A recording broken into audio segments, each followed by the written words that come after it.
તો અમરેલીમાં 10 વર્ષના બાળકની દીપડાએ ફાડી ખાધું તે મામલે ધારાસભ્યની પ્રતિક્રિયા સામે આવી છે। તો મહત્વના સમાચાર સામે આવી રહ્યા છે। અમરેલીમાં 10 વર્ષીય બાળકને ફાડી ખાવાનો જે મામલો સામે આવ્યો છે। રાજુલા જાફરાબાદના ધારાસભ્યની પ્રતિક્રિયા આ મામલે સામે આવી છે। તો ધારાસભ્ય હીરા સોલંકીની પ્રતિક્રિયા સામે આવી છે।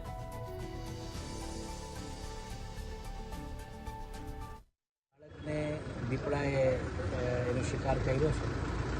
અવારનવાર આવી ઘટનાઓ આ વિસ્તારમાં ઘણી બધી બનતી હોય છે। ત્યારે પ્રજાજનોને પણ મેં ઘણીવાર કીધું છે કે આ તબક્કે આવા ખુલ્લા એવા વેગળામાં આપણે ન સૂવું જોઈએ અને દીપડાઓની ને આવજોની ઘણી અવરજવર સવારના પોરમાં હોતી હોય છે। ત્યારે આવા સૂચનાઓ આપવા છતાંય ઘણીવાર આવું અઘટિત બનાવ બનતું હોય છે ત્યારે બહુ દુઃખ લાગે છે। હું હજુ પણ આપણા વિસ્તારના એક જનપ્રતિનિધિ તરીકે લોકોને એક સંદેશો આપવા માગું છું કે આવા વેગળામાં ન સૂઈ અને બાળકોની ખૂબ ચિંતા કરે। અવારનવાર આવા બનાવો બને છે ત્યારે દુઃખ ઘણું થાય છે, પણ છતાં પણ વન વિભાગને ધ્યાન ઉપર મૂકી અને એના માટે શી કરવું પડતું હશે કરીશું। વહેલામાં વહેલી તકે પકડાઈ જાય એ દિશાએ કામ કરશું।